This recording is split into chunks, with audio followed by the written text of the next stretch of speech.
Salve, salve, nação ADCine, a paz do Senhor adolescentes. Estamos começando a nossa segunda revisão para a prova do SEMAD. Lembra, a prova está chegando e nós já temos duas apostilas, você precisa estudar as duas.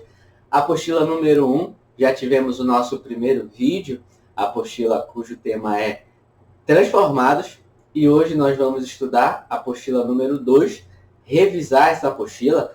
Você já deve ter estudado na sua congregação, já deve estar pronto para fazer a prova. Então hoje, aqui, é um momento para você revisar e se preparar ainda mais para a prova que você vai fazer. Eu tenho certeza que você vai gabaritar, seu professor vai pagar uma pizza para você comer, cacau show, porque você merece, você se esforçou. Eu tenho certeza que você vai se sair muito bem nessa prova. E para aprimorar o nosso conhecimento, para reforçar, nós vamos continuar nossa revisão da forma como foi feita no primeiro vídeo, com algumas perguntinhas para testar o nosso conhecimento e nos preparar ainda mais para essa prova. Então, tudo certo? Podemos começar? Lembra também que nós temos duas partes na nossa apostila. Parte número 1, adolescentes, o discipulado teens, e depois propriamente a nossa apostila, revestidos. Então a gente vai começar revisando a parte do discipulado e depois a gente começa propriamente com a apostila. Lembrando, são 30 questões, 10 dos discipulados, teens, e 20 da apostila do SEMAD. Está tudo junto, né? Mas está dividido dessa forma. Então vamos lá? Preparado? Não vale colar, lembrando. Responda apenas com o seu conhecimento. Primeira pergunta do nosso vídeo de hoje. Antes da pergunta, vamos só recapitular o que a gente viu na lição 1 do discipulado. Lembra que na lição 1 a gente falou sobre quem nós éramos antes de Cristo. Tópico 1 falamos sobre o ser humano, sobre o nosso propósito, qual a razão para o que nós fomos criados. Nós fomos criados para ter relacionamento, e especialmente relacionamento com Deus, e o que nos diferencia de todas as outras criaturas é que nós temos capacidade cognitiva para ter relacionamento com obediência, com fidelidade e com liberdade. E a liberdade que nós fizemos, tópico 2, nós decidimos viver no pecado, e aí nós pecamos, e com isso o pecado trouxe diversas consequências físicas, emocionais e espirituais.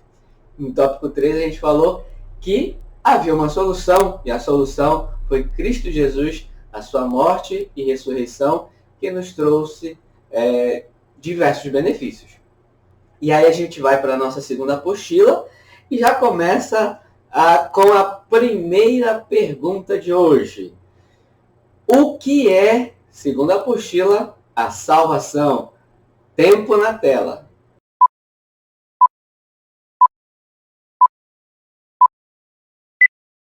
Resposta: salvação, segundo a apostila, é livramento do poder que o pecado tem sobre as pessoas. Salvação é esse livramento que gera plena comunhão com Deus.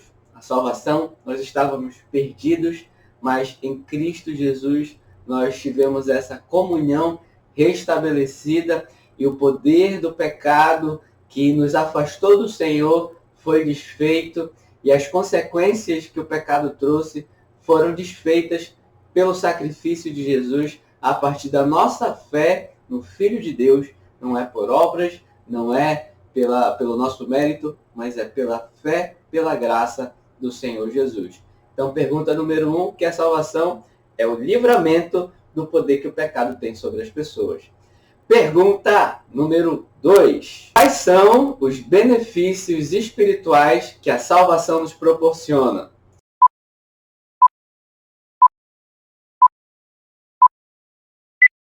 E a resposta é justificação, regeneração, santificação e adoção.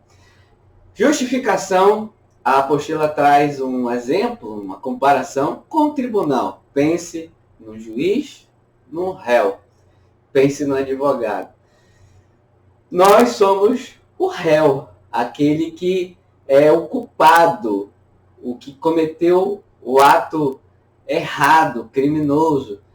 Nós pecamos, então nós erramos diante de Deus. Jesus é o nosso advogado e o nosso Deus, o justo juiz. Pelo sacrifício de Jesus, nós recebemos então essa justificação. E aquele que era o culpado se torna justificado, inocente, perdoado, não porque merece, mas pela graça, como nós acabamos de falar. Então, o primeiro benefício é justificação. Segundo benefício, regeneração, que significa exatamente a transformação. Ser regenerado é ser transformado, ser melhorado. E essa transformação é o que nós comentamos na apostila número 1. Então, regeneração. Terceiro benefício, santificação, que já é o processo contínuo dessa transformação. Não basta apenas ser transformado, você precisa manter essa transformação, essa vida, essa mente renovada em Cristo Jesus, e isso é possibilitado pela santificação que o Espírito Santo opera em nós. E o último benefício é a adoção. Agora nós nos tornamos filhos de Deus. Antes de conhecermos a Jesus, não éramos filhos, éramos apenas criaturas, e agora nós, pelo sacrifício de Jesus, podemos ser considerados filhos de Deus, e o melhor, como filhos, podemos receber a herança do nosso Pai, que é a vida eterna, a eternidade com Ele. Então, quais são os benefícios espirituais da salvação? Justificação, regeneração, santificação e a adoção. Pronto para a pergunta 3? Então vamos lá. Na pergunta 3, a gente já começa com a apostila, cujo tema é revestidos. Terminamos discipulados teens. Claro, você precisa ainda fazer as suas revisões, mas agora a gente começa propriamente a apostila revestidos. E aí, nessa apostila, a gente começa falando sobre uma guerra espiritual que nós precisamos travar. Nós estamos nessa guerra constantemente, todos os dias. Nossa guerra não é contra carne, nem sangue, mas ela é espiritual. E essa apostila tem o objetivo de falar sobre as armaduras que nós precisamos utilizar para lutar e vencer esta guerra na força do Senhor. E a pergunta já dessa parte da apostila, revestidos, terceira pergunta de hoje é: onde acontece essa guerra? Tempo na tela.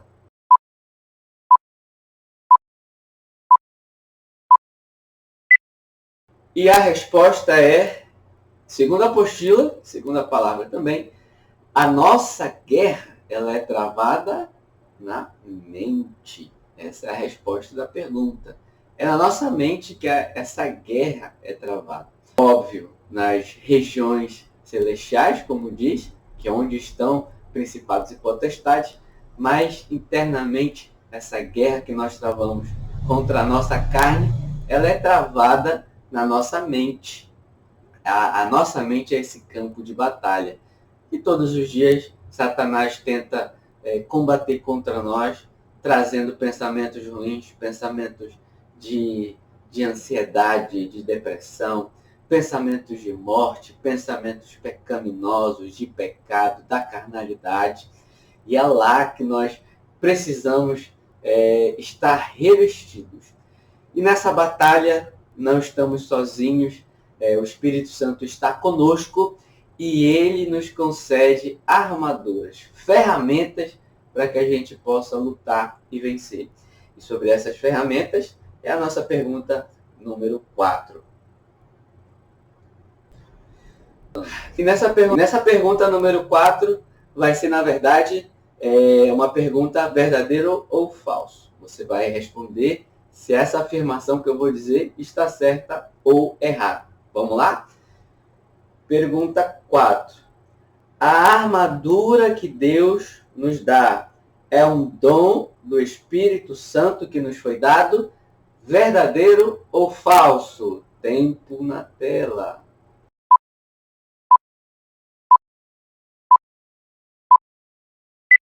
E a resposta é falso. Como a apostila nos diz, a armadura de Deus não é um dom espiritual. O dom espiritual, como a gente aprende na palavra, são dons dispensados pelo Espírito Santo que nos concede conforme a sua própria vontade, conforme lhe apraz. Então, em relação aos dons, o Espírito Santo concede a cada um de uma forma diferente. Mas em relação à armadura do Espírito Santo, que Deus nos dá, ela é dada a todos, na sua integralidade. Então nós não somente podemos, como devemos nos revestir de todas as armaduras que Deus nos dá. E aí, pergunta número 5. Quais são essas armaduras?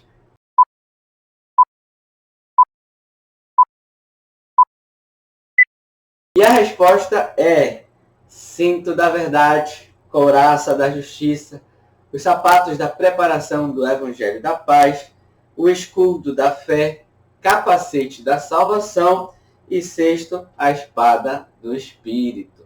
Você acertou? Olha, essa é fácil, hein? A gente não pode errar nem trocar as armaduras. Vamos conhecer um pouquinho melhor cada armadura? Vamos lá. E a nossa pergunta 6 já é sobre... Não. Corta desde essa parte da nossa pergunta 6. Vamos conhecer um pouco melhor essas armaduras, cada uma? A gente começa pelo cinto da verdade. Nós precisamos ser revestidos desse cinto. Porque crente que é crente não pode ser potoqueiro. A gente não pode contar potoca, não pode contar mentira. A gente precisa ser verdadeiro em 2 sentidos. Primeiro, ser transparente. Precisamos ser verdadeiros, não podemos viver de falsas aparências, de máscaras. Falsidade não é algo que vem de Deus. Precisamos ser verdadeiros, ser íntegros daquilo que Deus nos ensina. E segundo, obviamente, não podemos andar na mentira, mentindo, porque o pai da mentira você sabe quem é, e se nós somos filhos de Deus, nós precisamos ser filhos da verdade, andar na verdade, como ele nos ensinou. E já na segunda armadura a gente já vai fazer uma pergunta. Pergunta número 6. Qual é a peça da armadura que protege os nossos órgãos vitais? Tempo na tela.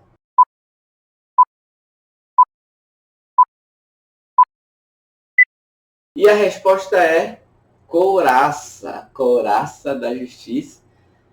Quando o apóstolo faz essa comparação com a couraça protege os órgãos vitais, especialmente o coração.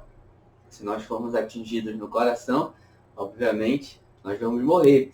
Então a couraça, ela protege esses órgãos vitais, os órgãos mais importantes. E essa couraça, esse revestimento deve ser de justiça. Quando Paulo ele fala isso, ele está querendo dizer que o nosso centro, a parte mais importante dentro de nós, precisa ser revestida da justiça de Deus, em 2 sentidos. Primeiro, nós precisamos andar de uma maneira reta, justificada. Nós precisamos ser justos, andar de uma maneira íntegra. E segundo, nós somos justificados por Jesus. Logo, quando nós vestimos essa vestimenta da justiça de Cristo, não temos mais acusação contra nós, porque os nossos pecados são justificados em Cristo Jesus, e tudo aquilo que Satanás possa querer nos apontar o dedo, falando sobre a nossa vida, que não somos dignos nem merecedores, pode ser até verdade, mas existe lá no final um item que Cristo escreve dizendo que todos os nossos pecados são justificados, perdoados pelo seu sangue. Amém? O terceiro item da nossa armadura são os sapatos ou as sandálias da preparação do Evangelho da Paz. E lembra que esse sapato é da preparação, da prontidão para o Evangelho da Paz. O que significa é que nós precisamos estar prontos a levar o Evangelho, como se um sapato fosse. Para onde nós formos, precisamos levar o Evangelho. Se estamos na nossa casa, precisamos viver o Evangelho. Se estamos na nossa escola, precisamos falar do amor de Cristo para os nossos amigos. Se estamos na rua, se estamos nos divertindo, brincando, jogando uma bola com os nossos amigos, também precisamos falar de Jesus em todo tempo. Não podemos perder a oportunidade, porque isso é a única razão que mantém a igreja aqui neste mundo.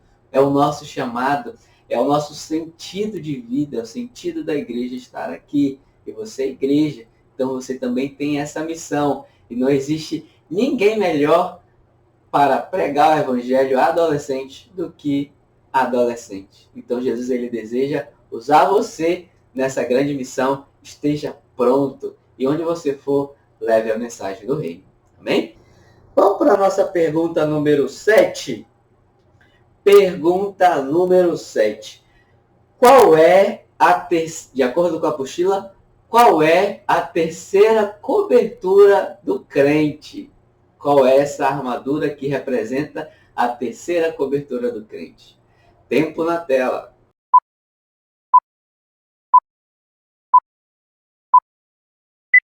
A resposta é o escudo da fé. É a nossa terceira cobertura. Porque lembra, revestimento. Revestimento é algo por cima da nossa vestimenta. Então nós temos a nossa vestimenta, que a gente pode dizer que é a nossa vida com Deus, e o nosso revestimento, que são as armaduras que nós temos. A gente já falou, capacete, couraça, né? O calçado da preparação do Evangelho da Paz. E o escudo seria essa terceira vestimenta, essa terceira cobertura que nos protege, né, da ação do nosso adversário. As armaduras em si, a couraça, o capacete, o sapato, eles já protegem, mas o escudo seria essa terceira proteção, e é a proteção ainda mais efetiva, porque é a nossa fé em Cristo que vai nos sustentar nos dias mais difíceis da nossa vida. Então, é uma das armaduras mais importantes, essa nossa terceira cobertura, porque quando vier a dificuldade, quando vier os dias difíceis, o dia mau, a tribulação, a dúvida, é a nossa fé em Cristo que vai nos manter firmes, confiantes, como disse Paulo, porque sei em quem tenho crido, estou bem certo de que é poderoso para guardar o meu depósito, como disse Jó, porque eu sei que o meu Redentor vive e que por fim se levantará sobre a terra. É a fé em Deus que nos faz permanecer firmes contra as astutas ciladas do nosso adversário.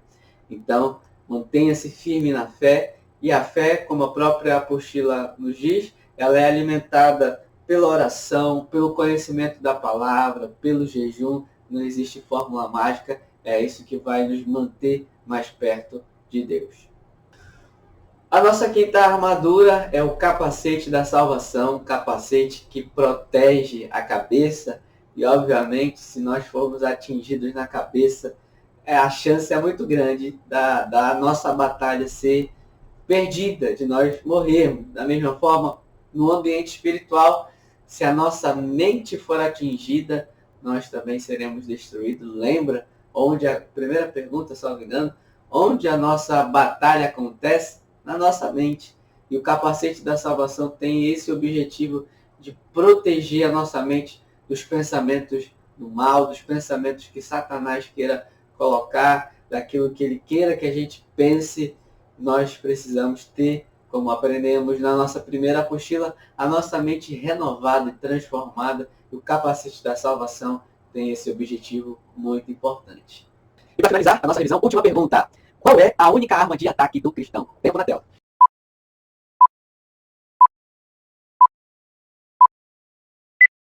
E a resposta é a palavra, a espada do Espírito, que é a palavra de Deus. Essa é a única armadura, a única ferramenta de ataque. Todas as outras são de defesa, de proteção, mas a nossa única arma de ataque é a palavra de Deus. Lembra o nosso exemplo maior, Jesus Cristo, quando ele foi tentado, passou 40 dias no deserto, jejuando, orando, brocado. E aí, no momento mais difícil, quem aparece? O adversário das nossas almas, o diabo, para o tentar. E lembra como foi que ele venceu? As Escrituras nos dizem que ele venceu pela palavra. Todas as investidas de Satanás, ele respondeu com a palavra e venceu pela palavra, porque é a nossa ferramenta de ataque. Se Jesus usou a palavra, nós precisamos usar também a palavra. E lembra que o próprio Cristo é o verbo, a palavra. Então, é a nossa ferramenta de ataque mais importante. E com ela, nós vamos vencer essa batalha. Chegamos ao fim da nossa revisão. Lembra, você ainda precisa ler a apostila, ter mais cuidado, com mais minúcia, porque eu tenho certeza que com isso você vai garantir muitas questões da sua prova, e não somente isso, mas você vai ser ricamente abençoado. Como é que foi? Foi bom? Respondeu muitas certas? Espero que sim. Como falei, leia a apostila, reveja o vídeo, eu sei que você vai se dar muito bem. Então, minha gratidão, fica aqui o meu abraço, que Deus abençoe, que você faça uma excelente prova e conte conosco sempre. A paz do Senhor, adolescentes. Até a próxima.